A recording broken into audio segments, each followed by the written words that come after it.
When life knocks you down, and life will knock you down, try to land on your back. Because if you can look up, you can get up. Welcome to Fire with Dr. Ninja Turtle. Hi everyone, welcome back to Fire with Dr. Ninja Turtle. In my last video, I talked about the pamphlet RI 92-19A, which is the pamphlet of how you can do deferred retirement within the federal government as a federal employee. In this video, I'm going to talk about how I built some of my wealth and the mistakes that I made along the way, because there were mistakes. So if you want to build wealth and avoid the mistakes that I made, please keep watching as I'm going to go through some of the steps that I took to build wealth, which are just universal steps that you can go from homelessness and poverty into building at least a six-figure net worth. The first move that I made was contributing to the Thrift Savings Plan. Compound interest is known as the eighth wonder of the world. If you have a retirement plan at your job, at least contribute the match until you can get enough space in your income between what I call the gap between your income and your expenses to increase that gap and contribute more into retirement accounts.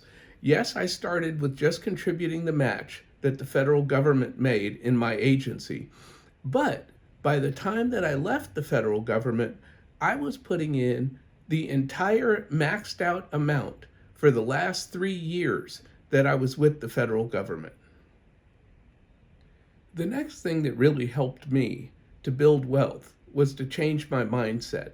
I was at an airport and I bought a book called Rich Dad, Poor Dad, which a lot of real estate investors have read.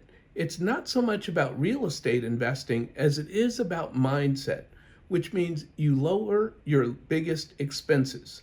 If you can lower those, that again increases that gap that I just talked about so that you have more to save and invest. The premise behind Rich Dad, Poor Dad is that there is a poor dad who is a college professor, a PhD like me now, and this college professor just played it conservatively. He didn't invest his money, he just saved into his retirement, and when he retired, he didn't retire with a lot of money. But the rich dad, he bought businesses. He bought assets that paid for his liabilities. He didn't have to work to pay for his vehicle. He would buy a new rental property that would pay for his vehicle. And that's the premise behind Rich Dad, Poor Dad. So how that taught me was that I needed to try to reduce my housing expense. So my first condo that I bought in Vermont, I paid cash for. Then, and here's one of my mistakes, I took out a loan against that condo. So by the time I sold that condo a couple of years later, I didn't have all the money and equity that I had when I bought the condo. So then I bought a 3-bedroom house.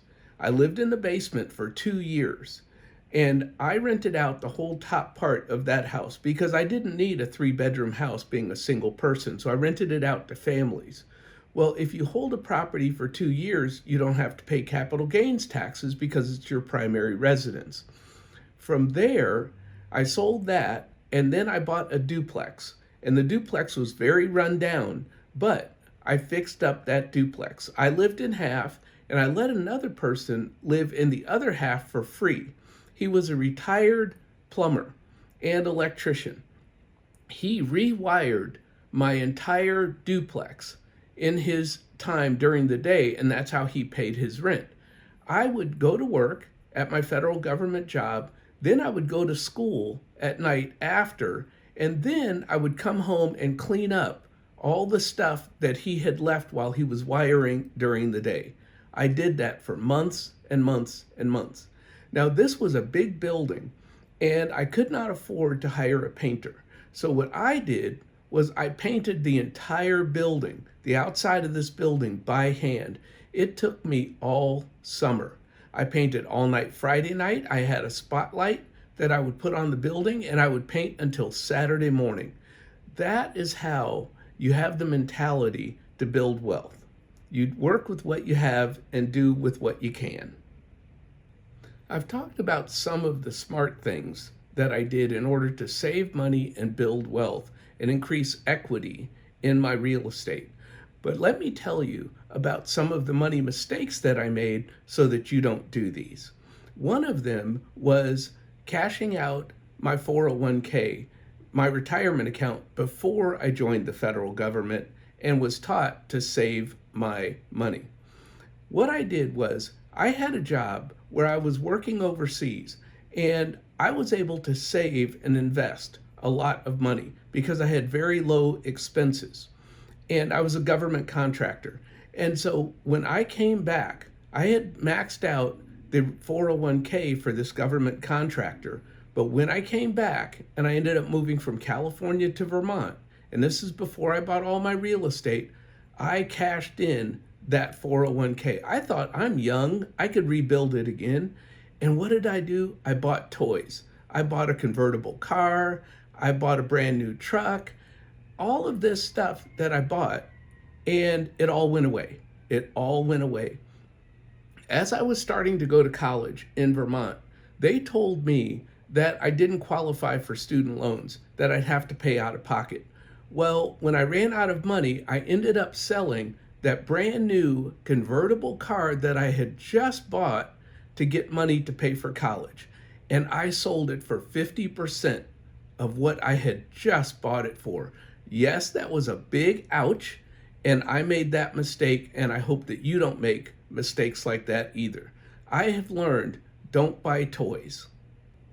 Another mistake that I made that was mentioned earlier in the video was taking out a loan after buying my condo for cash. Once I did that, I started spending that money. I can't even tell you what I spent that money on, but by the time I sold the condo, I only had a few $1,000s, and that's what I used to put down on that 3-bedroom house where I lived in the basement. But the point is, I had 100% equity in that piece of real estate, and by the time I sold it, I had maybe 10% equity. It was all gone. I spent all that money having fun as a young person. Don't do that. Another mistake that I made, and I've made this mistake for many, many years, so my point is nobody is perfect. Nobody does life perfectly. Nobody does their finances perfectly. But what I've learned over the years is that you should have an emergency fund. I never had an emergency fund. I always felt that my first job or my second job would cover me in case of an emergency. I lived life on a wing and a prayer. Don't do that. Yes, it worked out for me, but it's not a good strategy to not have an emergency fund because you're trying to build wealth and invest every spare penny you have. That's what I did, but that is not a good strategy. What are the takeaways from everything that I've told you? One, start early. And I learned this, of course, from the Money Guy show, is to start early and invest often. Both Dave Ramsey, who says 15% of your income should be invested throughout your working career, the Money Guy show says you start early and you try to get to 25% of your income throughout your working life. Those two things will set you up for a good retirement. Yes, I would recommend that you do more so that you can retire early. In 2025, and I'm older, as you can see, I am going for a 75% savings rate. Do I need to save 75%? No. I'm retired, I have a pension, I'm doing just fine. I'm doing it as a challenge to myself to see if I can build more wealth, even in retirement. Another takeaway is real estate. I love real estate. I have very little in a brokerage account, but I'm building a brokerage account. I am still putting money away in the 401ks. I have a 457 and a 403b at a couple of my colleges. And so I'm still putting money into their retirement account because I learned as an adjunct that you can still put money away even though the college doesn't match it because you're an adjunct. You can still use their retirement accounts. So even in retirement, I am putting money into retirement accounts. Another lesson is never, ever do what I did, which is cash out your retirement accounts for temporary fun, or even in case of an emergency. I have borrowed against my TSP to put a down payment on a house for my wife and I, but I had to pay that back before I retired from the government. Don't do that if you don't have to. The last takeaway, of course, is always have an emergency fund. My wife and I now have an emergency fund for our house. The last takeaway is to always have an emergency fund. My wife and I have an emergency fund for our house, and I'm starting to have an emergency fund for my business. I have real estate, as you know, but I also have lines of credit, which are my emergency fund. A lot of people say that lines of credit are not good. However, in my case, they work just fine because if I don't need the money, I'm not paying any interest. And I may not need the money but once every couple of years, so I don't want to have cash sitting, losing to inflation when I could just have money ready and available in case I need it. In the comments, please tell me, what are you doing to build wealth and increase that gap between your income and your expenses so that you can get up to either a 15% savings rate or a 25% savings rate based on the Money Guy for your retirement. You can retire early or you can do traditional retirement. And I'll be talking about different types of retirement and different types of FIRE in the Financial Independence Retire Early movement in another video real soon.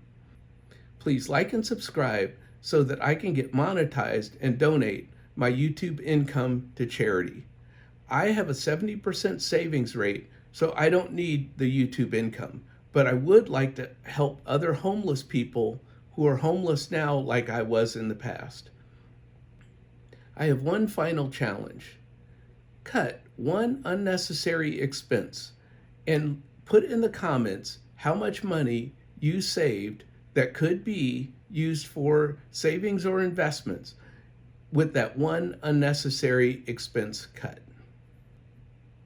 The quote of the day: instead of trying to earn more money, learn to live on what you have.